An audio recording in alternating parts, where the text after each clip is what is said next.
warm-up problem is about tenths and figuring out how to get enough tenths for everybody. But really, it's going to be used to kind of teach you how to use ratio tables. And even though you could do this problem with long division, or you could do it with adding up, I think it's hard for people to follow your work with these strategies sometimes, or it's just kind of cumbersome. And sometimes they work great.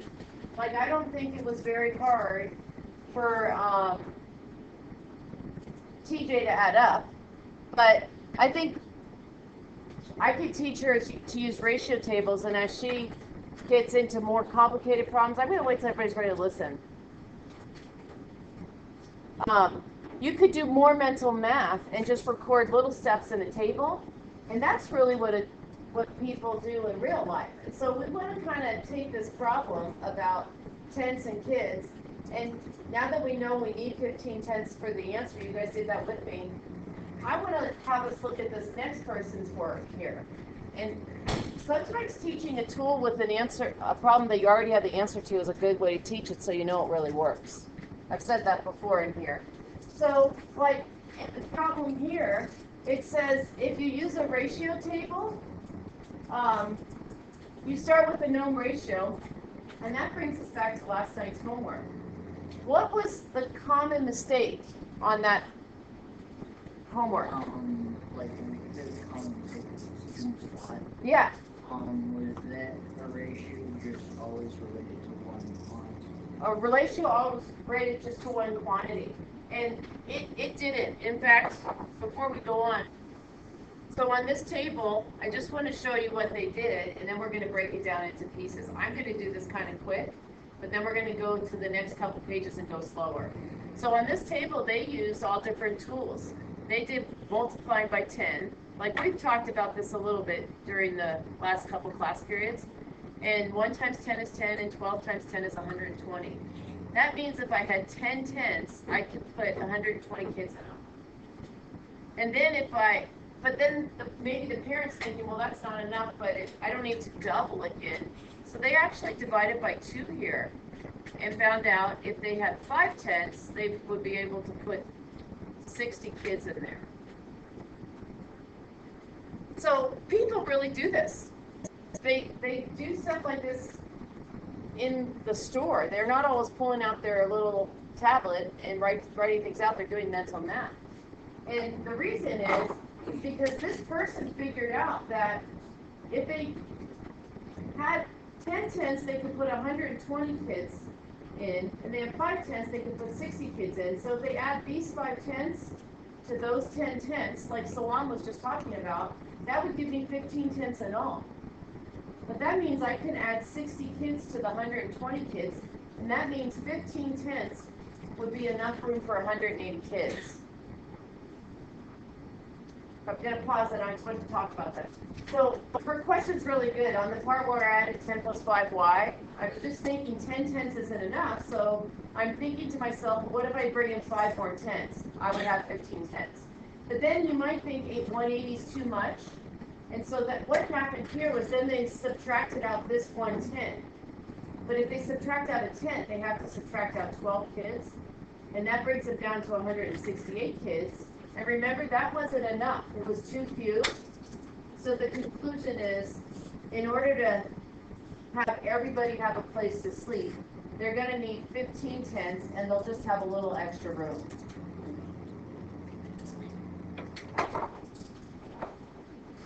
So Zoe's question is, how do you get the 14? So I'm gonna erase this for a minute, just so we're all okay about the 15. So the same way we got the 15 by adding the 2 blue columns, we have 180 spots, and maybe the thought process is that you might think, oh, that might be too much. And so you're asking yourself, what if I have 1 less 10? That would be 14 tenths. So I have to subtract out however many people fit in a 10. So 180 take away 12, 180, if you actually worked it out, subtract 12, gives you 168. That makes sense. Okay. So we did all the explaining, so you don't have to write it down for 2 and 3. We're gonna look at a practice now. Okay, I'm gonna practice, and you're gonna follow along with me. I'm gonna model this a little bit, and then I'm gonna call on you, and you guys are gonna help me. So, the goal is that you learn the different techniques that you could use in a ratio table, and the techniques are like doubling or multiplying by 2 is a technique. And then another technique is halving and dividing by 2. And maybe multiplying by 10. Or dividing. Or, I need one more color, multiplying. There's lots of techniques. And then the last 2 are adding and subtracting columns. So this page in your little notes is just techniques. We're just going to practice them. All right? So, and they do a lot of the work for you. So if you look at the one in yellow, dividing or multiplying by 2, they're just giving you a situation. Like, say at a Costco, you buy a big case of water bottles. In this case, well, that's actually only 15 bottles, so it's probably not Costco. It's probably like the grocery store. But maybe you have to buy bottles for your soccer team, and you need to know how much you're going to have, and so you could do this counting up, like you could organize your work in a ratio table. So the technique is just showing you what to do. So this little jump with the directions is saying double. So 1 times 2 is 2. Whatever you do on the top, you have to do on the bottom. So 15 times 2 would be 30. And then again, follow the next jump. Now take those answers and do the same thing. So 2 times 4 is 4. 2 times 2 is 4. So now I'm going to do 30 times 2, and I'm going to get 60. Okay? So that's the doubling technique. And then in the end, you also should be able to tell what it means. So what this means is 4 cases will have 60 bottles in all. You see that because of the titles? Cases and bottles? JT. And you could just think that 15 goes into 30, 60, 120. Right. So doubling is something we could do with mental math. That's why it's a good technique. Salon? So if 4 cases had $60 in all, then one case would have 15 bottles. Right. That's right. Zoe?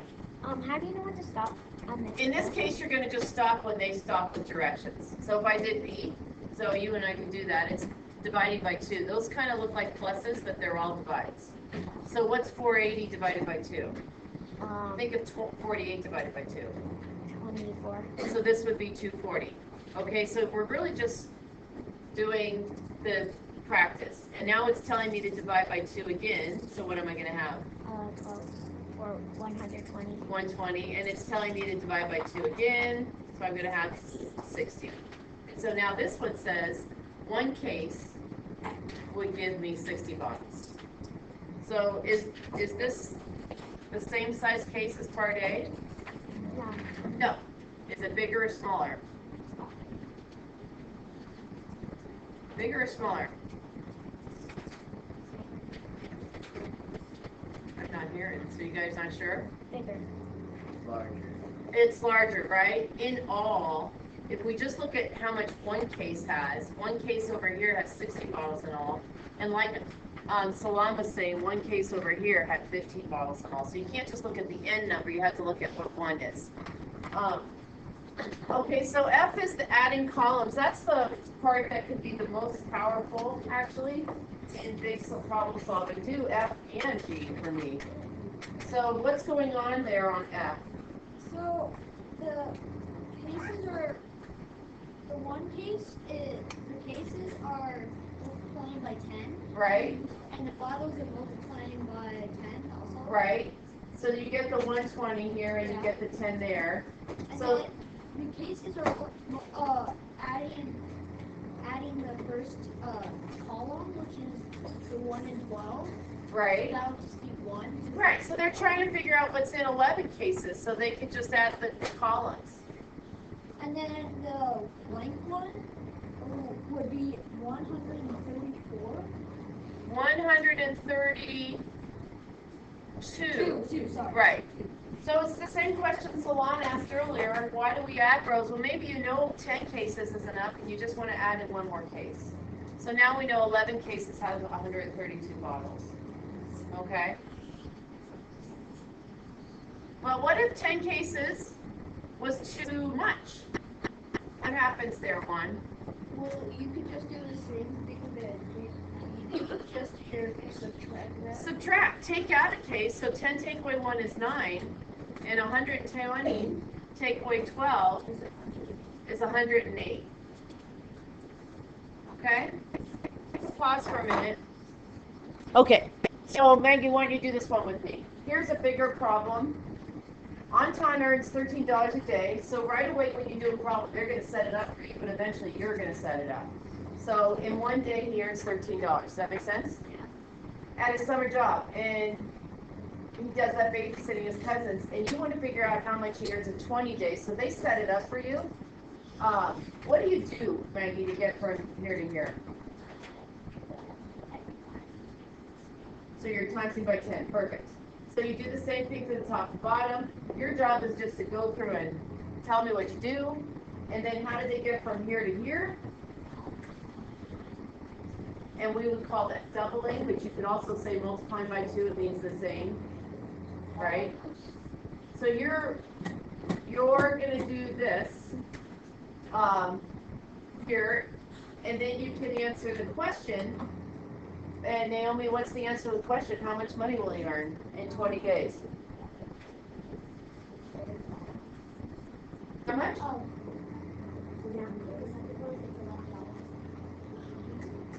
Right here. How much money will he earn in 20 days? $260. Right. That feels a little hard for me here. Good. Okay, so 5 minutes, you guys. For a minute. What I want you to do is just check some of these answers before we wrap up. That's a little small. I'll scroll down. Do you have the same answers that I have? Can we stop and check? Check our answers? Like on number 5, she can fill 18 glasses. Yep. And on number 6, there are 216 bottles in 9 cases. Straight to 9. I didn't do like. That's okay, but I want you to know that sometimes the long multiplying, you want to practice all the techniques. What if I did all the way? Like I did. Ask me the question again. So I did 1 times 24, then 2 like it showed like on number 1 on the whole number 1. You took up more space and did more steps. That's okay. You want to be efficient, you guys. But you will get efficient. You'll find things that work for you. I'm just going to post this in case you guys get stuck. But before I do that, I just want to start this next problem. So Mr. Martin's biology class is starting a school garden. You see the next page? This is the beginning of your homework. They'll be ordering plants by the box from a nursery. And Mr. Martin asked the class to figure out how many tomato plants are in 16 boxes. And here's the key is 1 box, that's where you want to start. What I just wanted to say before you left is these problems are already done. You don't have to do them. You're just trying to give a brief explanation of how they did it. But on the next page, that's where you do the problems. Okay? So give it a go, 30